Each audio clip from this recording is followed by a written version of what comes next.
Normal B1 tracking, CC tracking.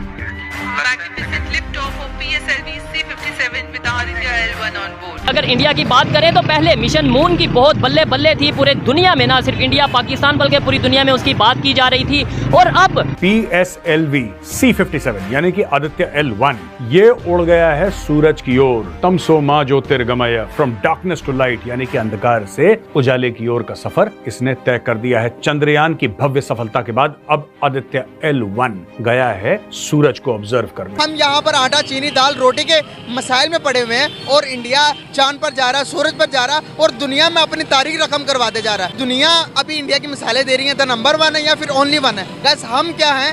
एक number के चूतिया हो तुम। अपने बच्चों को ही चांद कहने पर इत्तेफाक किए हुए हैं, मतलब ये मतलब हमारे बच्चे तो अच्छे हैं। हाँ ठीक है, वो भी है। बात तो सही है। मदरसे में पढ़ते हो, बहुत जबरदस्त यार। क्या लगता है कि आपको कि चांद पर जाना सही है?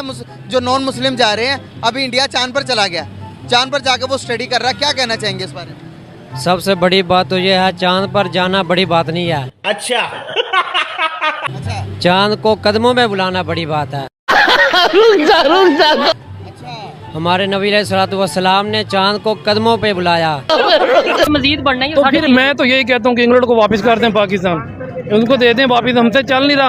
हम 50 इंडिया भी हमारे साथ था ना, इंडिया भी हमारे साथ था ना, ये उनको वापस दे दें। ऐसे ही है, वो चला लेंगे, इंडिया को दे दें। वो कहते हैं हम नहीं लेंगे, वो कहते हैं भाई हमने बड़ी मुश्किल से स्टेबिलिटी की। वो सही कह रहे हैं ना, उन्होंने इनको गरीबों को लेकर करना क्या है? हर बंदा तो यहाँ पे मांगने वाला।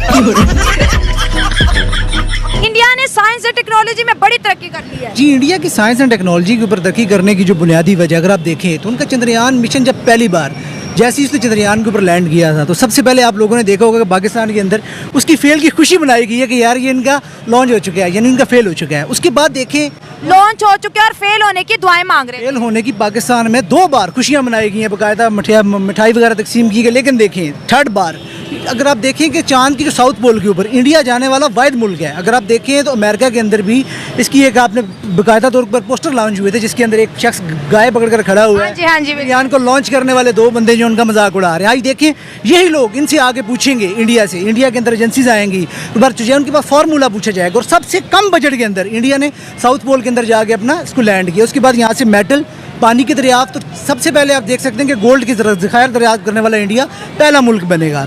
और सेकंड आप जो सूरज के कह रही है, सूरज के बाद में आप वो मंगल के ऊपर जाने वाले हैं, मार्स के ऊपर। सेकंड उनका प्लान मार्स के ऊपर जाने वाला, जो कि मुझे उम्मीद है कि वो भी कामयाब होगा। शाबाश बेटा, बहुत बढ़िया मुन्ना। इस्लामिक कंट्रीज की बात करें वो भी नहीं हमारी हेल्प कर रहे हैं। आप दूसरों को छोड़ें, ये अफगानिस्तान को देखें, 20 साल वहाँ पे जंग रही है। ऐसे ही है। आप 1 साल रुक जाए, वहाँ से कम से कम 50 गुना आगे चला जाएगा। चले वो डेवलपमेंट करे, अल्लाह करे, लेकिन हम भी करें। अल्लाह करे, वो कर, अल्लाह इधर भी करता है लेकिन हम करने नहीं देते। अच्छा, यानी हम नहीं करते, हम कहते हैं अल्लाह ही करे। अल्लाह ने हमको उनसे ज्यादा चीजें दी हैं, ठीक है, लेकिन हम बेईमान ही ज्यादा हैं। हमारे हुक्मरान हमसे ज्यादा बेईमान है। अवाम भी है लेकिन हमारे हुक्मरान जो है ना वो हमसे ज्यादा खा रहे हैं। अच्छा, नेबर कैसे, जो मतलब लोग तो दोनों तरफ एक साइड एक जैसे होते हैं। अगर नेबर की बात करें, मिशन मून और अब मिशन सन, क्या कहते हैं एशिया में पहला ऐसा कंट्री होने वाला है जो ये मिशन लॉन्च करने जा रहा है। क्या कहते हैं, पहले तो ये बताएं, आपको लगता है कि वो कामयाब होंगे? वो कामयाब होंगे सर, वो अपने मुल्क के साथ सिंसियर हैं, वो कामयाब हो जाएंगे। हमारे मुल्क में जो अच्छा काम करना चाहता है उसको वैसे ही खत्म कर देते हैं। ठीक हो गया। जो टेक्नोलॉजी आप ये देख लें, आप ये देख लें, 1.5 साल 16 माह पहले देखें, हमारी चीनी 70 रुपये थी, आज 170 रुपये मिल रही है। पेट्रोल 150 रुपये था, आज 312 रुपये हो गए। और ये मजीद बढ़ना है, जो खबर आ रही है अभी तक कंफर्म नहीं है, लेकिन ये मजीद बढ़ना है। तो फिर मैं तो यही कहता हूँ कि इंग्लैंड को वापस कर दें, पाकिस्तान उनको दे दें वापस, हमसे चल नहीं रहा। हम 50 इंडिया भी हमारे साथ था ना, इंडिया भी हमारे साथ था ना, ये उनको वापस दे दें। ऐसे ही है, वो चला लेंगे, इंडिया को दे दें। वो कहते हैं हम नहीं लेंगे, वो कहते हैं भाई हमने बड़ी मुश्किल से स्टेबिलिटी की। वो सही कह रहे हैं ना, उन्होंने इनको गरीबों को लेकर करना क्या है? हर बंदा तो यहाँ पे मांगने वाला है। नहीं, ये वैसे हम भी इसी में ही आते हैं, तो आपको मैं अपनी बात ही कर रहा हूँ। हम देख लेना, हर बंदा ही तो यहाँ पे मांगने वाला है। ऐसे ही मकरूज है। कितना कर्ज है आपको पता है? आपके ऊपर कितना कर्ज है? लाखों में। वो जरदारी का एक बंदा निकलता है उसके घर से, उसके वॉशरूम से डॉलर निकलते हैं, 500 अरब निकलता है। हमारे पास 20 अरब हमें चाहिए थे इलेक्शन के लिए, वो नहीं हुए, तो 500 अरब उनके वॉशरूम से निकल रहे हैं। ठीक हो गया। अच्छा, अगर आज भी हम अपनी जो गलतियां, उनका मतलब ये उन्हें मान लें, मैं अपनी गलती मान लूँ, आप अपनी गलती मान लें, हमारे पॉलिटिशियन अपनी गलती मान लें, और हम कहें कि यार आज यूनिटी दिखाते हैं, हैं, ये सिंधी बलोची पठान ये सब छोड़ के एक पाकिस्तानी हो के आगे बढ़ते हैं, नेबर्स के साथ अच्छे रिलेशन रखते हैं, ये नफरत वाली सोच खत्म करते हैं। आपको नहीं लगता अभी भी कुछ ज्यादा बिगड़ा नहीं है? सर बिगड़ा तो नहीं है, लेकिन आज भी हम अगर इकट्ठे हो जाएं तो हम मेरा अंदाज़ा है कि हम 2-3 साल में कर्ज भी उतार सकते हैं। ईमानदारी से अगर चले ना तो कर्ज भी उतर जाएगा, हमारा मुल्क संवर जाएगा। हम मुसलमान हैं, मुसलमान की दुआ कभी रात नहीं जाती। अगर हम अच्छे अखलाक से करें, दिल से करें, ठीक है, ये नहीं है कि हम ऊपर से कुछ और कहें और अंदर से कुछ और जिस तरह पहले चल रहा है। 75 साल हो गए हैं, कमा को ही रहा है, हम तो बस कमाने के लिए हैं, कमा रहे हैं, टैक्स दे रहे हैं, वो अय्याशियाँ कर रहे हैं, वो खा पी रहे हैं। अच्छा, और ये जो रोड्स वगैरह हैं, इवन ट्रेन का जो सिस्टम है, ये सब वो गोरों के दौर का है। हमारे यहाँ पे कोई नई इनोवेशन, इवन कोई ट्रेन की एक बोगी भी हमने खुद नहीं बनाई, ये भी चाइना से बन के आती है। हमारे ब्रिज जो से हैं, कोई चाइना आगे बनाता है, कोई दूसरे कंट्रीज आगे बनाते हैं। हम क्या कर रहे हैं? कहा यह जाता है टैलेंट बहुत है। इंजीनियर साहब आप इसका जवाब। मैं आपको बताता हूँ कि टैलेंट अल्हम्दुलिल्लाह पाकिस्तान में बहुत है, लेकिन गवर्नमेंट की तरफ से ग्वादर पे चाइना आके क्यों अपना कंट्रोल रखे हुए है? गवर्नमेंट की वजह से अपने इंजीनियर्स को, अपने पढ़े लिखे तबके को, डॉक्टर्स हो गए, उनको कोई फैसिलिटीज नहीं दी जाती। देखिए अगर वो फेल भी हो जाते तो वो नेक्स्ट टाइम चले जाएंगे। कैसे फेल होंगे? जो साउथ पोल पे चले गए वो सूरज मिशन पे कैसे फेल होंगे? चीजों के अंदर काफी डिफरेंस है। चांद के ऊपर वो पहले भी जा चुके हैं, लेकिन चांद पे लैंड तो नहीं ना करना, वहाँ पे तो वो लैंगरिंग 1 पे खड़ा रहेगा, बस उसको वॉच करता रहेगा। देखिए 14 दिन का उनका मिशन है, जो 2025 के अंदर उनका मिशन आ रहा है, वो प्रॉपर रोबोट की सूरत में जा रहा है। उस रोबोट को लॉन्च करेंगे वहाँ पे घूमने के लिए, और मेरे ख्याल से तो उनका ये जो है, अगर ये नहीं भी कामयाब होता तो नेक्स्ट टाइम के अंदर वो दोबारा कामयाब हो जाएंगे। अच्छा बताएं, हम किस लिए पैदा हुए, हम पाकिस्तान में क्या कर रहे हैं? देखिए पाकिस्तान के अंदर जो सबसे मेजर रूल है, एक आर्मी रूल चल रहा है। पाकिस्तान के अंदर डेमोक्रेसी नहीं। अगर आप हिंदुस्तान को देखें तो वो दुनिया का दूसरा सबसे बड़ा डेमोक्रेटिक मुल्क है अमेरिका के बाद। कॉन्टिन्यूस वहाँ पे डेमोक्रेसी चल रही है। जब तक पाकिस्तान के अंदर डेमोक्रेसी नहीं आएगी, अवाम की जमहूरियत नहीं आएगी, जो भी अवाम की मुंतखब करदा हुक्मरान है, जिनको अवाम मुंतखब करेंगे, जितनी देर तक वो लोग हुकूमत के अंदर नहीं आएंगे, पाकिस्तान के अंदर मंसूबे नहीं चलेंगे, तब तक पाकिस्तान कभी तरक्की नहीं कर सकता। और स्पार्गो, पाकिस्तान ने उनसे पहले अपना रॉकेट लॉन्च किया था, स्पार्गो और स्पेसशिप। और देखिए आज सो रहा है स्पार्को। देखिए स्पार्को के अंदर कॉन्टिन्यूस तरक्की नहीं हुई। अगर आप देखें तो जैसे जो उनका साइंटिस्ट अब्दुल सलाम, उन्होंने उसको प्रेसिडेंट बनाया, और पाकिस्तान ने अपने जो साइंटिस्ट था उससे माफ़ी मंगवाई अब्दुल कदीर खान से। ये फर्क है, जो मेजर डिफरेंस है कौम कौम का। अब पाकिस्तान और इंडिया आपस में कोई कंपैरिजन नहीं है, वो एक नेक्स्ट लेवल के ऊपर जा चुके हैं। हमें उनसे कम से कम 1000 साल हम उनसे पीछे आ चुके हैं। 1000 साल से भी ज्यादा। आपका डॉलर देखिए, श्रीलंका के अंदर डॉलर आज भी 320 का जो डिफॉल्ट कर चुका है, और आपका मुल्क अभी तक डिफॉल्ट नहीं किया, और यहाँ पे 324 का। अगर सोचिए डिफॉल्ट करेगा तो ये 624 पे जाएगा।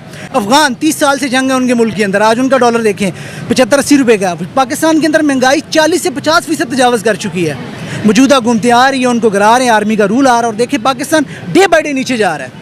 सबसे बुनियादी मसला, आपने एजुकेशन के ऊपर पैसा नहीं लगाया, हेल्थ के ऊपर पैसा नहीं लगाया, ना आपके किसी भी शख्स के अंदर शऊर मौजूद है। पाकिस्तान के अंदर गुर्बत डे बाई डे इंक्रीज़ हो रही है, नौकरी की एजुकेशन कुछ नहीं है लोगों के पास। पाकिस्तान कैसे तरक्की करेगा? अच्छा, गुर्बत बढ़ती है तो जहालत भी बढ़ती है, हम सबको नजर आ रही है कि और जहालत बढ़ेगी, लेकिन कोई काम क्यों नहीं कर रहा? और जो कर रहे हैं, स्पेशली जैसे इंडिया की हमने बात की, उनके सन मिशन की बात की, मून मिशन की बात की, लेकिन क्रेडिट नहीं देना, दुश्मनी के लिए हम नंबर 1 पे होते हैं। देखिए पाकिस्तान और इंडिया के एक रवायती मामला चलता आ रहा है, वो स्टार्ट से ही दुश्मन है। उनके लिए हमने वो कह सकते हैं कि 75 साल से हमारे दिमाग के अंदर जाला जा चुका है, क्योंकि पाकिस्तान भी इंडिया का हिस्सा था। हम एक दूसरे के खिलाफ हमेशा से साजिश करते जाएंगे, क्योंकि हम उनकी किसी भी कामयाबी के ऊपर खुश नहीं होंगे। अगर पाकिस्तान इंडिया का मैच भी आप देखें तो एक जंग की नोयत अख्तियार करता है। पाकिस्तान और इंडिया का मुकाबला जब भी आएगा, हम एक नॉर्मल कैटेगरी से निकल के आगे देखेंगे उसको, क्योंकि ये हमारी मिथ है, स्टार्ट से चलती आ रही है। लेकिन हम उनके साथ अब कंपैरिजन में कहीं भी नहीं है आज, और हम आगे आने वाले 100 साल में आएंगे। ये चीज़ आप डाल लें। 378 करोड़ में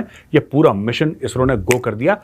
इससे ज्यादा तो पैसा सनी पाजी की गदर 2 ने कमाया बिना हैंडपंप उखाड़े। अब आप ये देखो कि कितने किफायती दामों में इसरो कर रहा है वर्ल्ड क्लास मिशन। तो अब बाकी जो स्पेस एजेंसीज है ना दोस्तों, ये बहुत बड़ा पॉइंट है। बाकी स्पेस एजेंसीज में अब ये होड़ है कि यार ये जो चीज हम लोग लाख रुपए की कर रहे थे, 1000 रुपए की कैसे कर लेते हैं, या 10,000 की कैसे कर लेते हैं। उदाहरण दे रहा हूं, लाखों में या तो करोड़ों, कई हजार करोड़, 100 करोड़ की बात होती है, लेकिन मैं एक स्पेसिफिक एक उदाहरण देके आपको बात कर रहा हूं। इतने सस्ते में कैसे कर लेते हो? वही वर्ल्ड क्लास चीज, वही जबरदस्त चीज, कोई क्वालिटी में कॉम्प्रोमाइज नहीं। अगर क्वालिटी में कॉम्प्रोमाइज होता तो चंद्रयान 3 सक्सेसफुल होता। अगर क्वालिटी में कॉम्प्रोमाइज होता तो क्या ये आदित्य L1 का लिफ्ट ऑफ ठीक रहता? नहीं रहता। फेल हो जाता। फेल नहीं हुआ, पास हो गया। क्यों? क्वालिटी A1 है, लेकिन दाम कम है। तो लोग अब सोच रहे हैं यार कि ये इंडिया से ही काम करवाओ, इंडिया से ही काम करवाओ। जब इंडिया इतने सस्ते दामों में इतनी एफिशिएंटली चीज कर लेता है तो व्हाई नॉट। तो अब दोस्तों अब भारत के पीछे होड़ लग रही कि साहब हमारी सैटेलाइट भेजो, हमारा रॉकेट भेजो, इतने में कर दो, इतने में कर दो। अब इस पे बात आ गई। तो first of all a huge shout out to the scientist at ISRO. Sir salute आपको। सोमनाथ साहब चेयरमैन इसरो, आपको सर डबल सैल्यूट, और आपके साइंटिस्ट को डबल सैल्यूट। जबरदस्त काम।